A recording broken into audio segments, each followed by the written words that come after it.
name's HW. Hey, I'm the Sooze. Sooze, we're talking about the Kemper's Klon effect. Is it new? Well, sort of. Yeah, the Kemper doesn't have a Klon effect. Okay. But the Klon is one of my favorite effects. It's my favorite because it does a mid-rangey, push, honky thing in a way that is super musical, that whenever I turn it on with a band, it's like, yes, that's where I want it. The tube screamers are great. They do a great thing. But they can be a little overly compressed, you know? So I always bake Klons in. Right. Every time you see a Tone Junkie profile with a plus on it, it's a Klon baked in. But one of the things we've been talking about is how do we get some of these other effects that aren't built into the Kemper yet, maybe built in there. And you and I were talking about, what if we use a green screen, and what if we use a graphic EQ, and we see how close we could get to a Klon. Yeah, you had done that with the transparent drive, I think, like just so the tube screamer, boost the mids, and then you took them back out. So this is another kind of experiment. Yeah. With that. So the Kemper Klon. Now, what's great about the Kemper is we can take our A and our B block right here. So let me back out so you can see this. So we've got our green screen, and we've got a graphic equalizer coming after it, and we've assigned it to one foot switch. So we can turn them on at once. So we can treat it like one effect. Now it eats up the A and the B switch. The A and the B stomps. So we don't have unlimited effects. We're eating up some of our effects capability here. But I think we have dialed something in here that doesn't sound exactly like a Klon, but does a similar thing, would do a similar thing in a mix, would get you sort of there. Right, yeah. You know what I mean? So the tube screamer is overly compressed. It's got like a kind of a lot of 500, a lot of like almost low mids, a lot of growl, where the Klon has more of a nasally feel. Okay. You know what I mean? Yeah. You want to talk through they'll download it, but you want to talk through how it's all set up? Yeah, so we've got the here, let's turn it on here. We've got the green screen super light at 1.2 on the drive, about halfway up on the tone. The mix is about 73%, and then we've got the volume, just a little volume boost. Okay. That's kind of how we're running the Klon in real life. We've got the drive pretty low. Most here, all the way down, all the overdrive signal is out of the circuit. Like the overdrive components are completely out of the circuit. So this is not a lot of gain, even though it looks like it's close to halfway up. The Klon doesn't have a ton of gain anyway. Right. We've got the treble up a little bit, like past noon, and I'd say noon is about even. It's about transparent in terms of the brightness. And then the output, isn't really pushing much past unity on the Klon. We've kind of done a similar thing on the green screen. What we're adding to the green screen, though, is this. We are boosting just a little bit at 320. We are boosting 3.5 decibels at 640. We're pushing up 1250, 3.8 decibels, 2500. And 5K, about 3.5 decibels each. Why? The Klon has this upper nasally thing that the green screen doesn't have, and we're sort of adding that in. You know what I'm saying? So, I don't think these sound exact, but I think this sounds not bad. It sounds pretty good. If you're going for the Klon effect, we're getting I think this will kind of give you a similar effect. You throw this on the bridge, do a lead thing. This is going to make you jump out in a sort of nasally way that's going to sit really nice. Let's check it out. Let's give it a shot. All right, here is the real Klon, and what profile is this? This is the you can't see it because I name it's Kemper Klon, but this is the 62 Deluxe B3 profile. So you can see right there's 62 Fender Deluxe, and we'll have this downloadable on the site. Okay. And people can compare it to that profile. You want to hear it clean? Yeah, let's hear it clean first.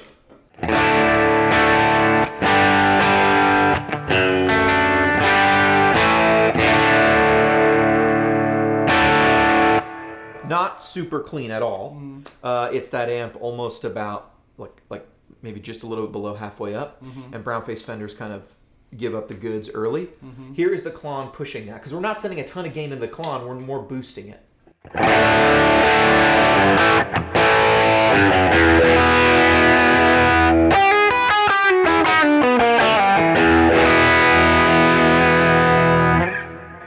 That's the real Klon. Here's our Kemper Klon.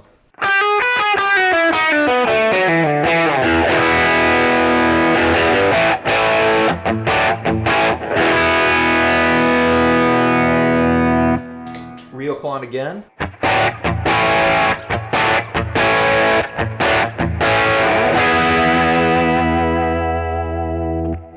Kemper Klon.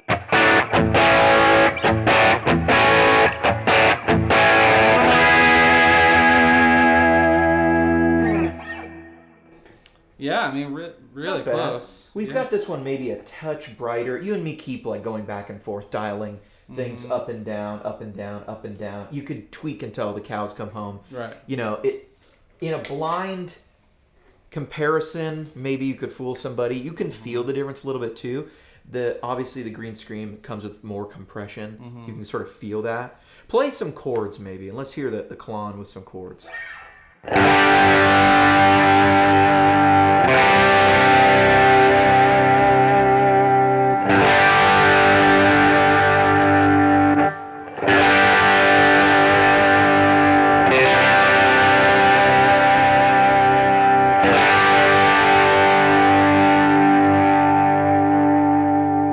Versus the profile by itself. So they're both adding, that sustain and that grunt, Yeah, a lot of grunt. I'd say the Kemper Klon is definitely a bit brighter, and that's the thing. That's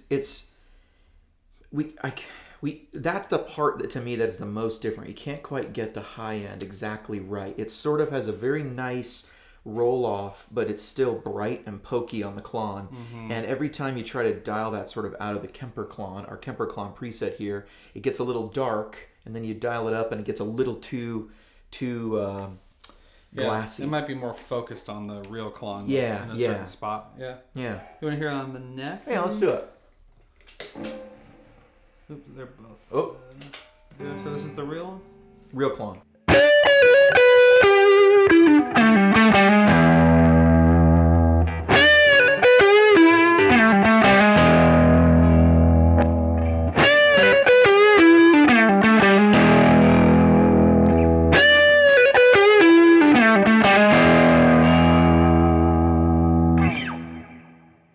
I don't know, man. That's pretty close there, right? Really close. Try that on the middle. Yeah.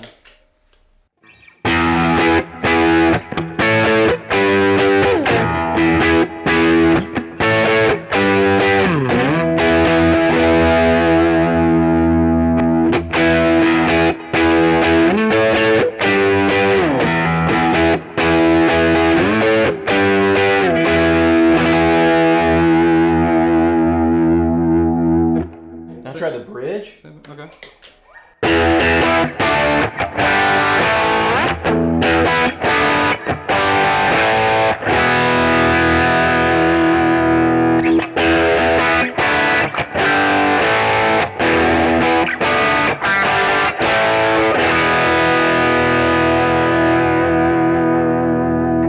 I felt like the neck was the closest. Yeah. The bridge was the next closest. The middle was very different.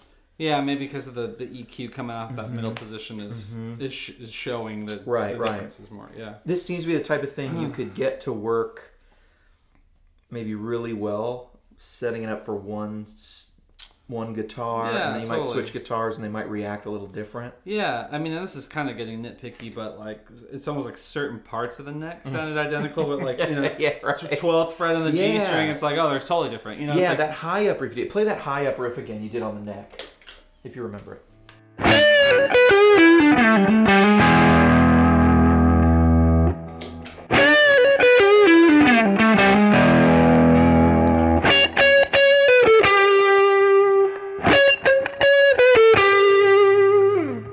Right here where we're sitting, we're listening through some, I've got my HS8s over there. They're throwing the sound back at us. Isn't how I normally listen to the Kemper in this room. Normally we go through an FR. That sounds like I could be fooled. If I cover my eyes, I'm not sure I could pick out the right one. Totally, yeah. That sounds super close on the neck. Yeah. But when you go to the bridge, play that same riff.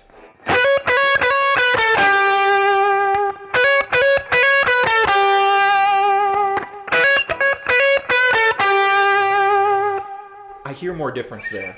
Yeah, it's almost like a not a cocked wah, but like a kind of a whiny nasal thing there, and it, that's not what the tube screamer or the EQ is meant to do, and so then it starts to kind of show that, Right. But man, if it once the drums are going and the band's playing, I don't know if it would ever be like, wait a second, that. Yeah, that's the thing, and what do I use those plus profiles for myself?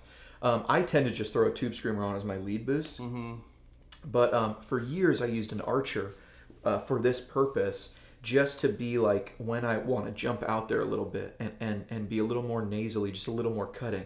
And in a mix, I don't perceive it as being really nasally. It's just more mid-rangey and sort of bright, I would turn it on for lead boost. I would turn it on when I just wanted to go up for a part that maybe I wanted people to hear that I felt was a little more melodic, just something I wanted to cut through without really adding more gain. Yeah. So I could use this for the same thing for sure. Yeah. You know what I mean? I'm going to start using this on some of my performances just to see, like you're saying, in a live setting, how that pops through. Like, yeah. That's pretty cool. Yeah. I mean, it's not a ton different than the tube screamer or than the green scream at a very light setting.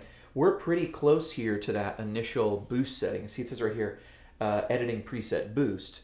We've upped the gain just slightly. I think that one has like 0.8 on the drive rather than 1.2.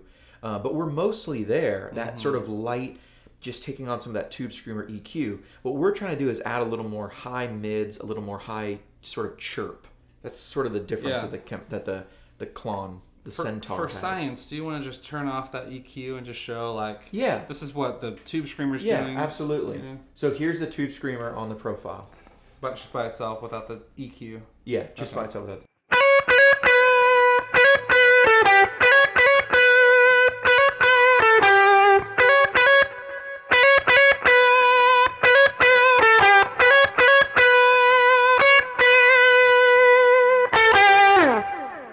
Try that again.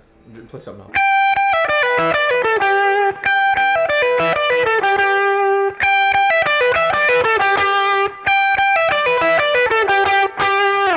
It's sort of just like, sometimes I feel like the Klon's whiny. Yeah. And that makes it a little more like a whiny baby. It's totally about like it's... You know what? How come no one has made like a whiny baby Klon clone? Where that centaur guy's a baby. I mean, this is how ideas get born here. So we'll see. The whiny baby. Right, the whiny baby by Tone Junkie.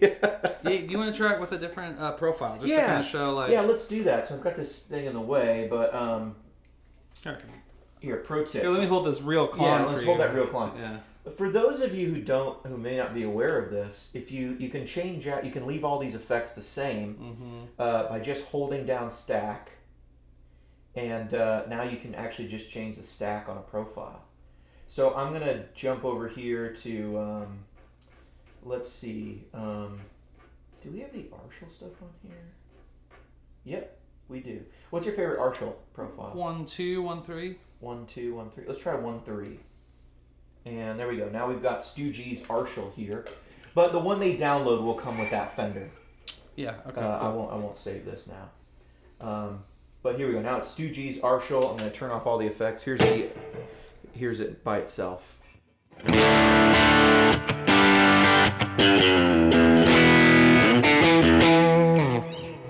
Very cool. Here is the real Klon.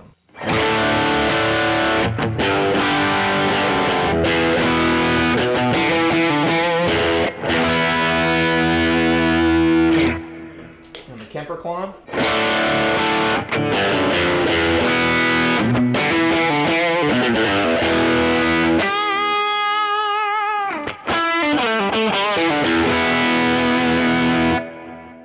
This guy.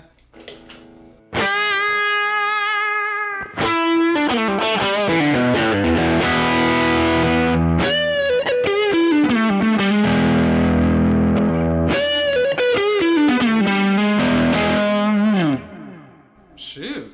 It's kind of the same deal again. We've got our Kemper Klon a little bit brighter, which I'm not opposed to.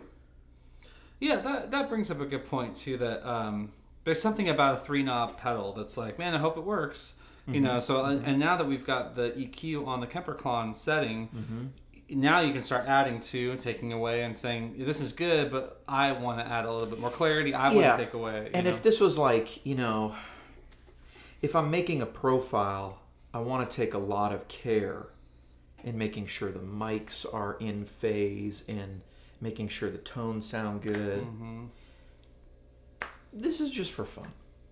So we could take a day, really dial this in. Yeah. You know what I'm saying? And probably get it even closer. Yeah. But it's the trick here, the tip here, I think the trick is put an EQ after an overdrive block, and you can do a lot.